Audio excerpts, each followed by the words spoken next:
देखिए, जीत मुंबई में हो रही है, जश्न काजीरंगा में मनाया जा रहा है।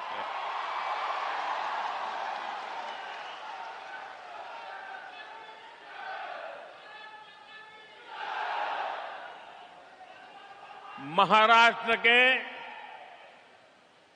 अधिकतर शहरों की जनता ने बीजेपी को सेवा का अवसर दिया है। साथियों, इससे पहले दूर सुदूर दक्षिण में केरला की जनता ने बीजेपी को बहुत बड़ा समर्थन दिया है। वहां पहली बार बीजेपी का मेयर बना है। केरला की राजधानी तिरुवनंतपुरम में आज बीजेपी सेवा कर रही है। साथियों, बीते कुछ समय में जितने भी चुनाव परिणाम आए हैं, उनका जनादेश स्पष्ट है। देश का वोटर आज गुड गवर्नेंस चाहता है, विकास चाहता है। वो विकास और विरासत दोनों पर फोकस करता है। इसलिए वो बीजेपी को पसंद करता है।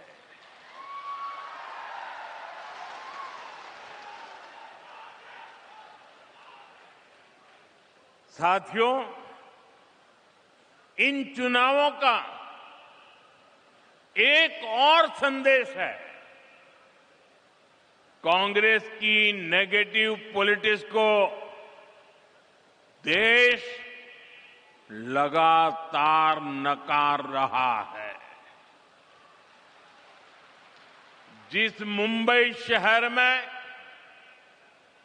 कांग्रेस का जन्म हुआ था, वहां वो आज चौथे या पांचवें नंबर की पार्टी बन गई है। जिस महाराष्ट्र पर कांग्रेस ने सालों तक शासन किया, वहां कांग्रेस पूरी तरह से सिमट गई है। कांग्रेस देश का भरोसा खो चुकी है, क्योंकि कांग्रेस के पास विकास का कोई एजेंडा नहीं है। ऐसी कांग्रेस कभी असम का काजीरंगा का भी भला नहीं कर सकती। साथियों, काजीरंगा की सुंदरता के बारे में भारत रत्न डॉक्टर भूपेन हजारिका जी ने कहा था, आमार काजीरंगा धन्यो।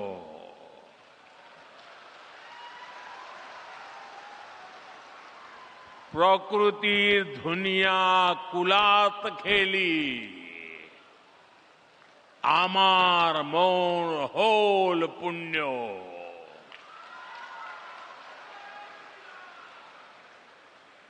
इन शब्दों में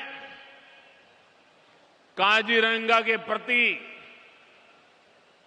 प्रेम की भावना है।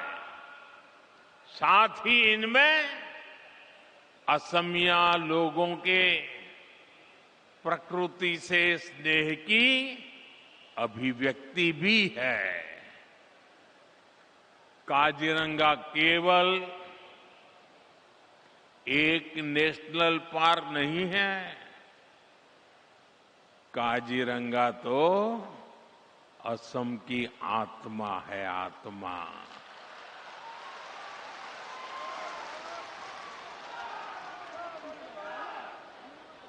ये भारत की बायोडायवर्सिटी का एक अनमोल रत्न भी है। यूनेस्को ने इसे वर्ल्ड हेरिटेज साइट का दर्जा दिया है। साथियों, काजीरंगा और यहां के वन्य जीवों को बचाना केवल पर्यावरण की रक्षा नहीं है, यह असम के भविष्य और आने वाली पीढ़ियों के प्रति हमारा दायित्व भी है। और सिर्फ मोदी का नहीं, आपका भी दायित्व है। और इसी को ध्यान में रखते हुए आज असम की धरती से नए प्रोजेक्ट की शुरुआत हो रही है। इनका बहुत व्यापक प्रभाव होगा। मैं इन प्रोजेक्ट के लिए आपको बहुत बहुत बधाई देता हूं। साथियों, काजीरंगा एक सींग वाले राइनो का घर है। हर साल बाढ़ के समय जब ब्रह्मपुत्र का जलस्तर बढ़ता है, तब यही सबसे बड़ी चुनौती सामने आती है। तब वह वन्य जीव ऊंचे इलाकों की तलाश में निकलते हैं। इसी रास्ते में उन्हें नेशनल हाईवे पार करना पड़ता है। ऐसे समय में राइनो, हाथी और हिरण सड़क के किनारे फंस जाते हैं। हमारा प्रयास है कि सड़क भी चलती रहे और जंगल भी सुरक्षित रहे। इसी विजन के तहत कलियाबोर से नुमालीगढ़ तक लगभग 90 किलोमीटर लंबा कॉरिडोर तैयार किया जा रहा है। इस पर लगभग 7,000 करोड़ रुपए खर्च किए जाएंगे। इसमें लगभग 35 किलोमीटर लंबा एलिवेटेड वन्य जीव कॉरिडोर भी बनाया जाएगा। यहां गाड़ियां ऊपर से गुजरेगी और नीचे वन्य जीवों की आवाजाही बिना किसी बाधा के बनी रहेगी। एक सींग वाला राइनो हो, हाथी हो या बाघ, इनके पारंपरिक मूवमेंट रूट्स को ध्यान में रखकर डिजाइन को तैयार किया गया है। साथियों, ये कॉरिडोर ऊपरी असम और अरुणाचल प्रदेश की कनेक्टिविटी को भी बेहतर बनाएगा। काजीरंगा एलिवेटेड कॉरिडोर और नई रेल सेवाओं से असम के लोगों के लिए नई संभावनाएं तैयार होगी। मैं असम की जनता और देशवासियों को इन महत्वपूर्ण परियोजनाओं के लिए बधाई देता हूं। साथियों, जब प्रकृति सुरक्षित होती है तो उसके साथ अवसर भी पैदा होते हैं। पिछले कुछ वर्षों में काजीरंगा में पर्यटकों की संख्या में लगातार बढ़ोतरी हुई है। होम स्टे, गाइड सेवाएं, परिवहन, हस्तशिल्प और छोटे व्यवसायों के माध्यम से स्थानीय युवाओं को आय के नए साधन मिले हैं। साथियों, आज मैं असम के आप लोगों की यहां की सरकार की एक और बात के लिए खास तौर पर तारीफ करूंगा। एक समय था जब काजीरंगा में राइनो के शिकार की घटनाएं असम की सबसे बड़ी चिंता बन चुकी थी। 2013 और 14 में एक सींग वाले दर्जनों राइनो मारे गए। भाजपा सरकार ने तय किया था कि हम ये नहीं चलने देंगे।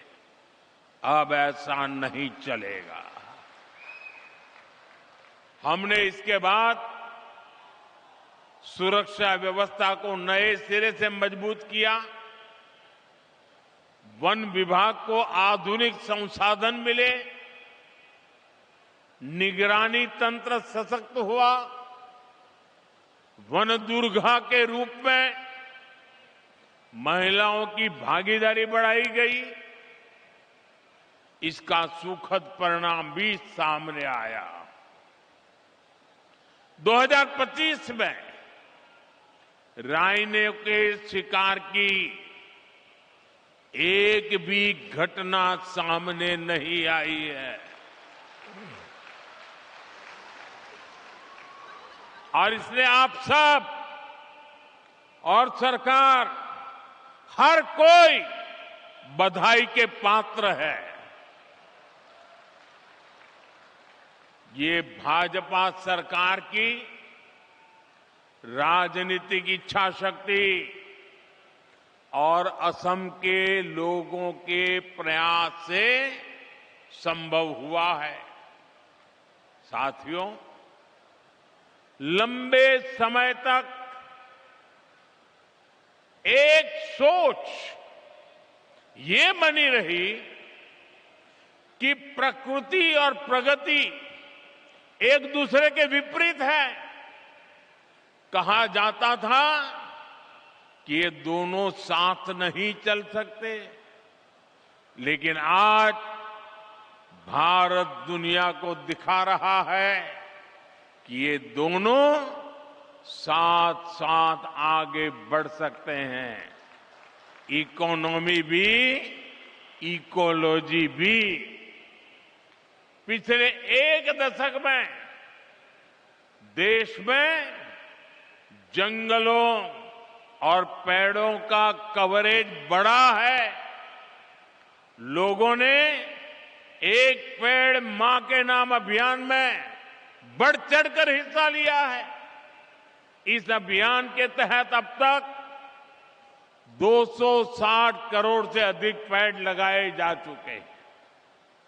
2014 के बाद देश में टाइगर और एलिफेंट रिजर्व की संख्या बढ़ गई है। प्रोटेक्टेड एरिया और कम्युनिटी एरिया में भी बड़ा विस्तार हुआ। जो चीते भारत से लंबे समय पहले विलुप्त हो गए थे, उन्हें अब वापस लाया गया है। आज चीता लोगों के लिए एक नया आकर्षण बन गया है। हम वेटलैंड कंजर्वेशन पर भी लगातार काम कर रहे हैं। आज भारत एशिया का सबसे बड़ा रामसर नेटवर्क बन चुका है। रामसर साइट्स की संख्या में उसके हिसाब से भारत दुनिया में तीसरे स्थान पर है। अब हमारा असम भी दुनिया को दिखा रहा है कि कैसे विकास के साथ साथ हम अपनी विरासत को भी संभाल सकते हैं, प्रकृति की भी रक्षा कर सकते हैं। साथियों, नॉर्थ ईस्ट की सबसे बड़ी पीड़ा हमेशा दूरी की रही। दूरी दिलों की, दूरी स्थानों की। दशकों तक यहां के लोगों के महसूस होता रहा कि देश का विकास कहीं और हो रहा है और वे पीछे छूट रहे हैं। इसका असर केवल अर्थव्यवस्था पर नहीं पड़ा, बल्कि भरोसे पर भी पड़ा। इस भावना को बदलने का काम भाजपा ने किया। डबल इंजन की सरकार ने नॉर्थ ईस्ट के विकास को प्राथमिकता बनाया। रोडवेज, रेलवेज, एयरवेज, वाटरवेज के माध्यम से असम को जोड़ने पर एक साथ काम शुरू हुआ। साथियों, जब हम रेल कनेक्टिविटी बढ़ाते हैं तो इसका फायदा सामाजिक और आर्थिक दोनों स्तरों पर होता है। इसलिए नॉर्थ ईस्ट के लिए कनेक्टिविटी का विस्तार बहुत महत्वपूर्ण है। लेकिन कांग्रेस ने कभी इसकी परवाह नहीं की। मैं आपको एक आंकड़ा देता हूं। जब कांग्रेस की केंद्र में सरकार थी तो असम को बहुत कम रेल बजट मिलता था, लगभग 2000 करोड़ रुपए। अब भाजपा सरकार में इसे बढ़ाकर लगभग 10,000 करोड़ रुपए सालाना कर दिया गया है। अब मैं आपको पूछता हूं, ये आंकड़ा आपको याद रहा क्या? ये आंकड़ा आपको याद रहा क्या कि भूल गए? मैं फिर से याद कराता हूं। कांग्रेस के जमाने में असम को रेलवे के लिए 2000 करोड़ रुपया मिलता था। कितना? सबके सब बोलिए, कितना मिलता था? कितना मिलता था? कितना मिलता था? भाजपा सरकार आने के बाद असम को कितना मिलता है? 10,000 करोड़ रुपया। कितना? कितना?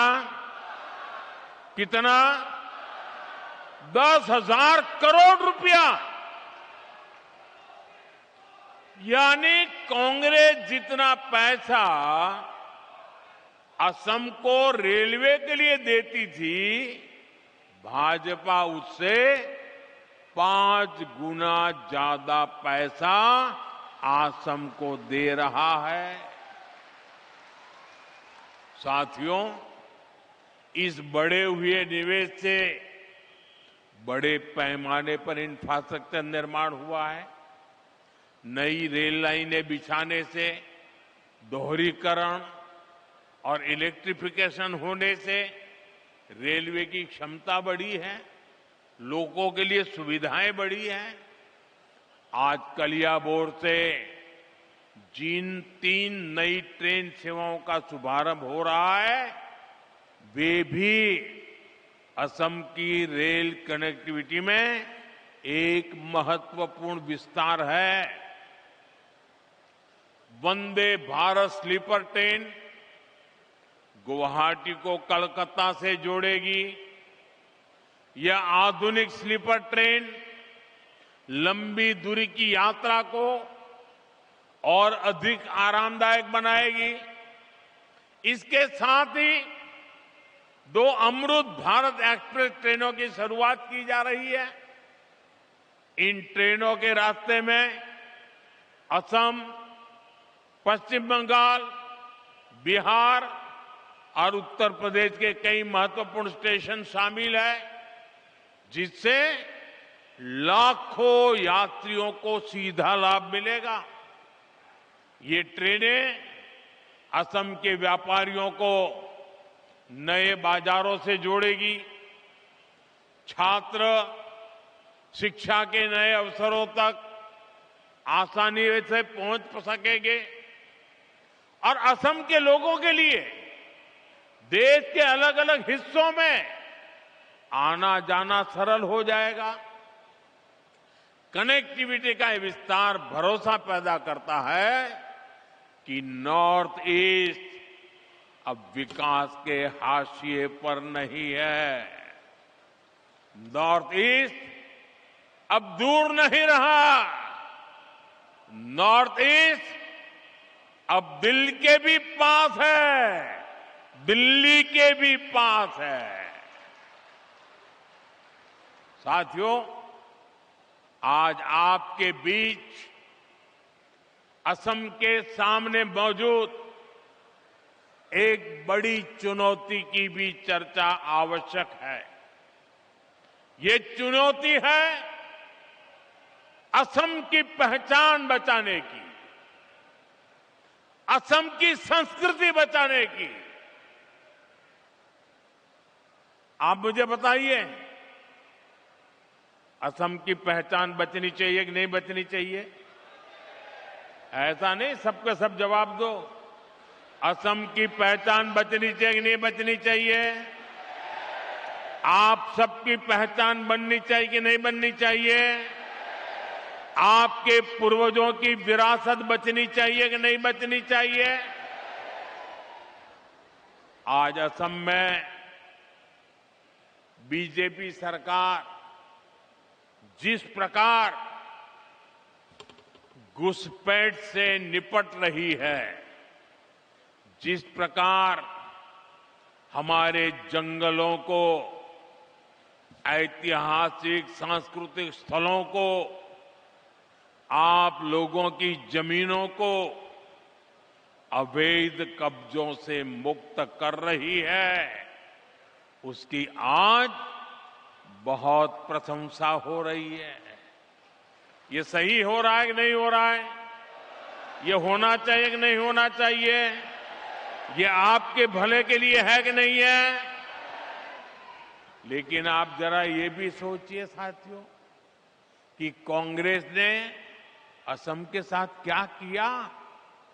सिर्फ सरकारें बनाने के लिए, कुछ वोट पाने के लिए असम की मिट्टी को घुसपैठियों को सौंप दिया।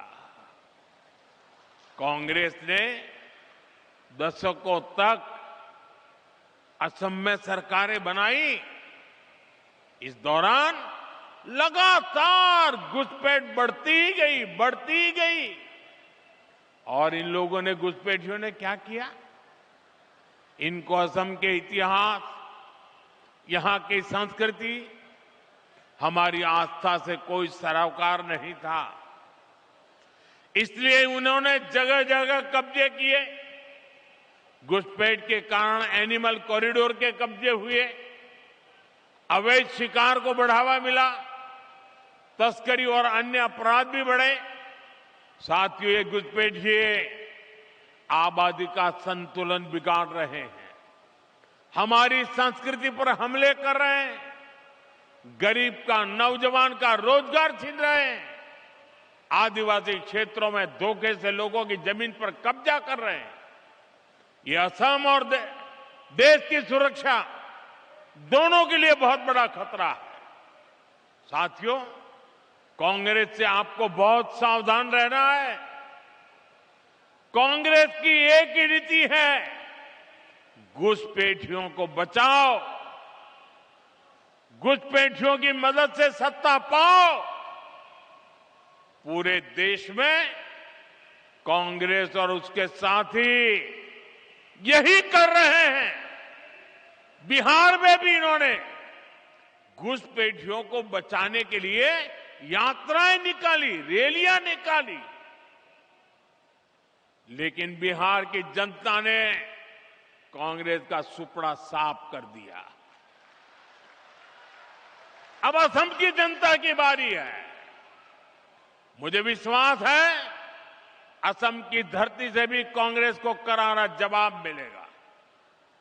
साथियों, असम का विकास पूरे नॉर्थ ईस्ट के विकास के लिए नए दरवाजे खोल रहा है। असम एक्ट ईस्ट पॉलिसी को दिशा दे रहा है। जब असम आगे बढ़ता है तो नॉर्थ ईस्ट आगे बढ़ता है, जब नॉर्थ ईस्ट आगे बढ़ता है तो हिंदुस्तान आगे बढ़ता है। हमारे प्रयास और असम के लोगों का भरोसा पूरे नॉर्थ ईस्ट को नई ऊंचाइयों तक ले जाएगा। इसी विश्वास के साथ एक बार फिर आप सभी को आज की परियोजनाओं की बहुत बहुत बधाई देता हूं। मेरे साथ बोलिए भारत माता की, भारत माता की। ये वर्ष वंदे मातरम के 150 साल एक पुण्य स्मरण करने का समय है।